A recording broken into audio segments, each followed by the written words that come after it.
Oh, hi, I didn't see you there. Today I'm here to talk about English. And not just English, improvements in English. My greatest improvements over this year have concentrated on two topics, one from Nabokov and the other from prose. My two main improvements have included noticing that there's many different ways of writing and all of them are considered art forms, and noticing the different kinds of rhetoric that can be used in writing. Both of these have improved greatly over the course of this quarter, and I'm going to talk about them now. Many different pieces will be featured in today's video, some including Thoreau, Huck Finn itself by Mark Twain, Banneker, and Douglass. So get pumped! My first point is about how, according to prose, there are many different rooms in the House of Art.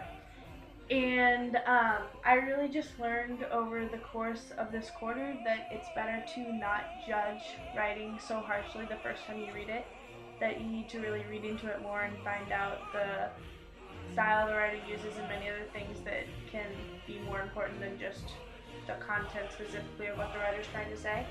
So I decided to use Thoreau for this example because the first time we read Thoreau, I absolutely hated it with a large passion, and I used some extreme sarcasm in my original reading journal. And when I'm talking about the repetition that he made in Where I Lived and What I Lived For, I specifically said, he says simplicity about 100 times and stresses that normal people live too fast many times. I just really didn't care because I thought that it was really stupid.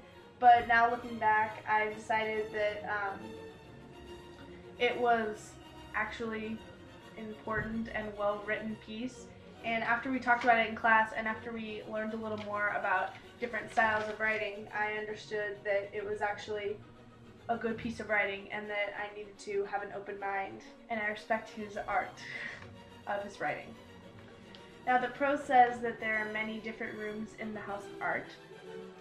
I really like that quote, and I thought about it a lot, and I thought that it was really cool, but I never really realized that things like Thoreau could be put in that category in the House of Art, because I didn't consider it art. But now after reading prose, I go back and look and I say, oh, Thoreau really was saying things that were really well written, and he was art. And now I go back and I really do think that even though he said simplicity of many, many times, his repetition was part of his rhetoric, and it was actually very artistic and well done. I think most of the reason why I really wasn't comfortable with Thoreau's writing and I was quick to judge his writing was that I just really wasn't familiar with it and I hadn't encountered anything really like it before. And we read it in class, it really opened my eyes to a new style of reading. Because most of the time I stray away, obviously, from historical writings because it's boring. It's not like a novel or something where I can really get into it. It's something that I just normally wouldn't read on my own. And so I was new to it, and I just really noticed that there was lots of different rhetorical devices that he used that I had never seen before, and that really made a good writing piece. And I shouldn't have been so quick to judge it because it was actually a really good piece that helped me learn lots of things and also helped with my second point, learning how to identify rhetorical devices. So it actually really did help me a lot, and if I hadn't judged it so fast, I could have learned even more by talking about it in class instead of just bashing it. My next point moves on to what Nabokov says about recognizing rhetorical devices, which at the beginning of the year, I actually had no idea what a rhetorical device even was. And I have my notes that I took chapter by chapter from Huck Finn, which is basically a summary. And I say, Huck and Tom find money, and Huck decides to stay with the widow and then leave. I really don't say anything that was of any interest to anybody or had any analytical value. But this was over the summer from Huck Finn. And then if we fast forward to other readings that we've done, such as Douglass and Banneker, I really noticed myself writing a lot more about the ethos and the pathos that they had when writing their letter and, in Douglass's case, the appendix. And I write things like he uses, this is for appendix, he uses pathos in his argument by saying that certain Christians are hypocritical. And that's me noticing, first off, not the summary of he's saying Christians are hypocritical, but using pathos and understanding that he's trying to get an angry argument out of someone. And yes, he's trying to say that Christians are hypocritical, but he's using an emotion and trying to get people to feel anger by saying that Christians are hypocritical. So I've gotten much more analytical thinking about works since Huck Finn. Then to compare my summer Huck Finn summary analysis to Benjamin Banneker, I also identify pathos correctly, as I say. I say, quote, he uses pathos by talking about the rights of human nature and following up with talking about how the men that talk about freedom are violent and cruel. So I'm talking about how kind of similar to Douglas, how he's evoking emotions in people and he's using the pathos to kind of fire them up a little bit, but since this is Banneker, he has a high ethos too, so his pathos is toned down a little, and I would say they're about equal. Instead of in Douglas's, the pathos is higher and the ethos is lower. But he still uses pathos, and I identify that in my reading journal.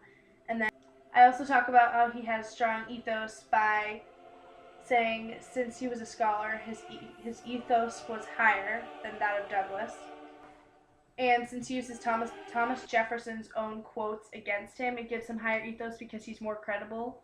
And so basically my entire reading journal here is about ethos and pathos, whereas if I had done this reading journal probably 2 months ago, it would have been about what the letter was about, like what he was trying to get out of it. It wouldn't have been anything about his credibility or what emotions he was trying to evoke. It just would have been all plot and all what it was about, not the rhetoric of it, which is something I've really improved on over the year and something that I've really learned a lot about.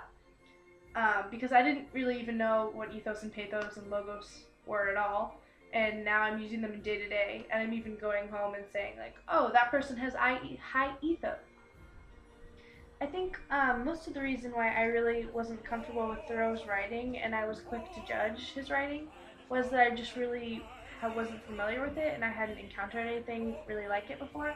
And we read it in class, it really opened my eyes to a new style of reading. Because most of the time I stray away, obviously, from historical writings because it's boring. It's not like a novel or something where I can really get into it. It's something that I just normally wouldn't read on my own.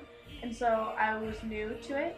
And I just really noticed that there was lots of different rhetorical devices that he used that I had never seen before. And that really made a good writing piece. And I shouldn't have been so quick to judge it because it was actually a really good piece that helped me learn lots of things and also helped with my second point, learning how to identify rhetorical devices. So it actually really did help me a lot, and if I hadn't judged it so fast, I could have learned even more by talking about it in class instead of just bashing it.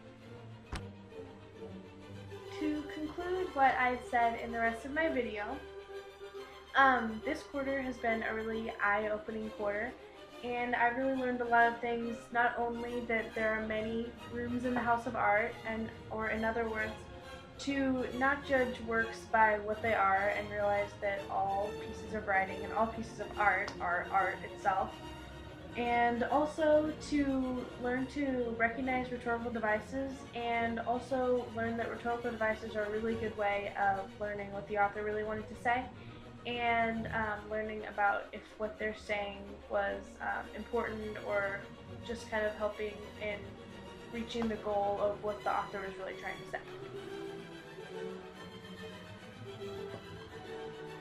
In conclusion, part 2, I'd like to thank you for watching and thank you for being a great teacher and teaching me all of these wonderful things about rhetoric and judgment of other writing styles and all such things throughout this quarter. This is Kate Molleman, and I am finished now.